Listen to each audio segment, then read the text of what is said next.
This is East Kootenay RC, bringing you a quick little introduction to the RapidFire module for your Fat Shark goggles. Now this module, when you first power it up, this is the main home screen here. It shows you what channel you're currently using, and by going up and down on the stick, you can choose what channel out of the current selected band, and by going right and left, you can choose a band. Now this is the X band, where you can fill up 8 of your favorites from any of the bands, and you can fill them in there and quickly jump through them by just going up and down. If you push the button from this screen, you get into the main menu. The main menu has, once again, the exact same things. You can choose what band you're using, and you can choose what channel you're using in there, and that'll be what the goggle is actually looking for. Now if you go to your tools, you have Spectrum Analyzer, Favorites, and Calibration. The Spectrum Analyzer is a good way to check out who's on what channel, and if your friends are plugging in and unplugging their quadcopters, you can actually hit the peak mode by going right on the stick, and that'll show you who's where, and it'll hold that position even if they just quickly plugged in their quadcopter while you're using the Spectrum Analyzer.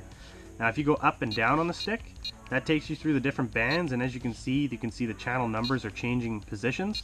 That's because some of the bands didn't have very even spacing with their channels. To get out of this menu, you'd push left on the stick, and then you would go down. You can go to your Favorites menu. Now this menu is where you set up all the channels, and there's actually something really cool about this. If you go to one of the channels, you can see it says 5843 there.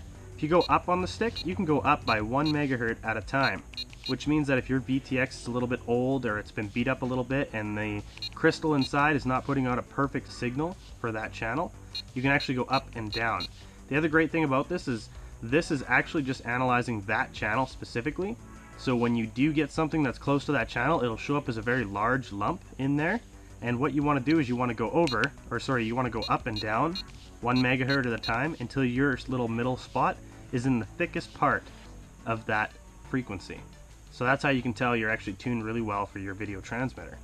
So if we go out of this menu by pushing left on the stick, you would push left again to get out of there. Then you would go to the calibration menu. The calibration menu is where you can calibrate the receiver itself for your video transmitter. So say your receiver is not getting the right channel exactly, you can actually calibrate the receiver to a video transmitter of your choice, and that way you know your receiver is actually doing a pretty good job.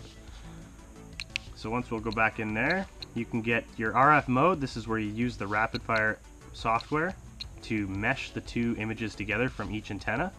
And down here is your legacy mode. That's where it will just switch between antennas for whichever one has the best signal.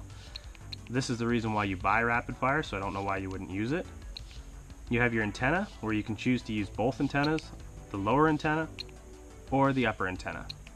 That's good for long-range flights, or if you have a specific antenna that you would prefer to use and you don't want it to try to mesh the other antenna in, especially, it's really good for long-range flight.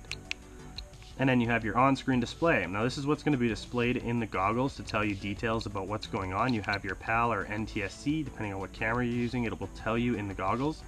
You have your RSSI, which tells you the received signal strength from each antenna in the goggles. It shows up as a bar at the top.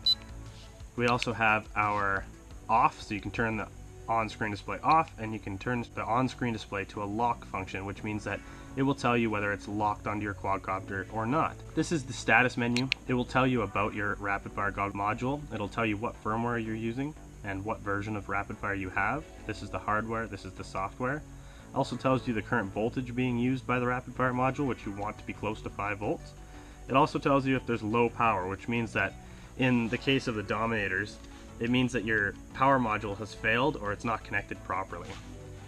So if you see low power there, that's bad because you're not getting the best out of your RapidFire module. So that's just a brief little introduction into the RapidFire here. If you want to see more about the calibration, I have a video for calibrating, and I guess we'll see you next time.